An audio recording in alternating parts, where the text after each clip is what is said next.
पुराने वक्तों की बात है, जब जिंदगी सादा हुआ करती थी और लोग अपनी मेहनत पर गुजारा करते थे। एक सरसब्ज वादी में शहर की चकाचौंध से दूर दो दोस्त रहा करते थे। एक का नाम खालिद था और दूसरे का ओवीस। दोनों पेशे के एतबार से किसान थे, सादा दिल, मेहनती और एक दूसरे के मुखलिस दोस्त।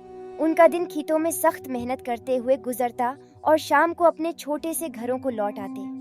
उनकी दोस्ती में सादगी, खुलूस और खामोश वफादारी झलकती थी, मगर वक्त हमेशा एक सा नहीं रहता। एक दिन एक मामूली सी बात पर उनके दरमियान सख्त झगड़ा हो गया।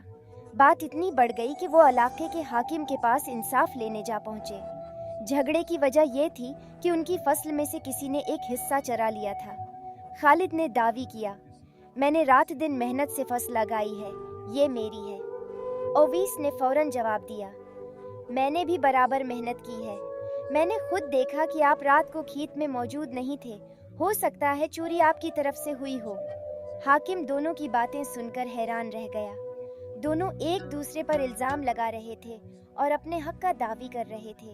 किस्में भी खाने पर तैयार थे, लेकिन कोई सबूत या गवाह मौजूद न था। मामला उलझा हुआ था।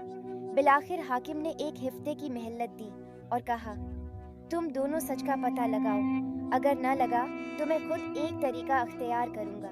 लेकिन हाकिम जानता था कि इंसाफ सिर्फ फैसला सुनाना नहीं होता, बल्कि सच और झूठ में फर्क करना भी लाजिम है, वरना झूठ का हौसला बढ़ता है। दिन हफ्तों में बदलते गए और जिंदगी अपनी रफ्तार से आगे बढ़ती रही, मगर एक दिन एक नया झगड़ा उभर आया।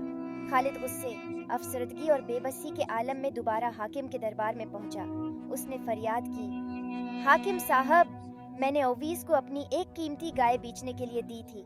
इसने बीच तो दी, लेकिन मुझे रकम वापस नहीं कर रहा। हाकिम ने फौरन ओवीस को बुलाया। ओवीस ने आकर अल्टा दावी किया, ये इल्जाम मुझ पर गलत है।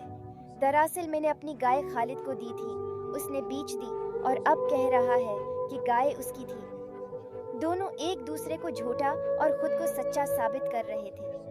अब की बार मामला इमानत का था, जो और भी हसास था। हाकिम ने सोचा, अब सच तक कैसे पहुंचा जाए। उसने एक खास तदबीर सोची। हाकिम की आजमाइश इसी रात। हाकिम ने सादा लिबास पहना, चेहरा छिपाया और भैंस बदलकर खालिद के घर के करीब पहुंचा। साथ एक थैला था जिसमें 50 शर्फियां थीं। वो थैला खालिद के दरवाजे के करीब रखकर छिपकर देखने लगा। थोड़ी देर बाद खालिद बाहर निकला, थैले को देखा, जल्दी से उठाया, इधर उधर नजर दौड़ाई और बगैर कुछ कहे दरवाजा बंद करके अंदर चला गया। हाकिम खामोशी से सब कुछ देखकर ओवीस के घर की तरफ चल पड़ा। अब रात गहरी हो चुकी थी, बादल गरज रहे थे, ठंडी हवा चल रही थी। ओवीस के दरवाजे पर दस्तक दी। ओवीस बाहर आया। हाकिम ने कहा, भाई, मैं एक गरीब मुसाफिर हूँ, बारिश होने वाली है, सिर छिपाने की जगह नहीं, क्या एक रात ठहर सकता हूँ? ओवीस ने कहा, आइए भाई, मुसाफिरों के लिए मेरा घर हाजिर है, बारिश में बाहर रहना जुल्म है। ओवीस ने न सिर्फ उसे अंदर बुलाया, बल्कि सादा खाने का इंतजाम भी किया। जब खाना खा लिया तो हाकिम ने कहा, या अल्लाह, मेरा थैला कहीं गुम हो गया। उसमें 50 सोने की उशर्फियाँ थीं, मेरी कल पूंजी। ओवीस परेशान हो गया। फिर कहा, भाई, मुझे रास्ते से एक थैला मिला है, लेकिन पहले ये बताएं कि उसमें क्या था। हाकिम ने तफसील बताई। ओवीस फौरन उठा, कमरे के कोने से थैला निकाला, गना और वही 50 शर्फियाँ थीं। उसने खामोशी से वो थैला हाकिम के हवाले कर दिया। हाकिम की आंखों में तशक्कुर की चमक थी। बेटा, तुम जैसे लोग दुनिया में कम होते हैं। तुम्हारी ईमानदारी ने सच को बेनकाब कर दिया। तुम्हें अल्लाह इज्जत दे, रिस्क दे और हमेशा सच्चाई पर कायम रखे। ओवीस ने आजिज़ी से सिर झुका दिया। इंसाफ का फैसला।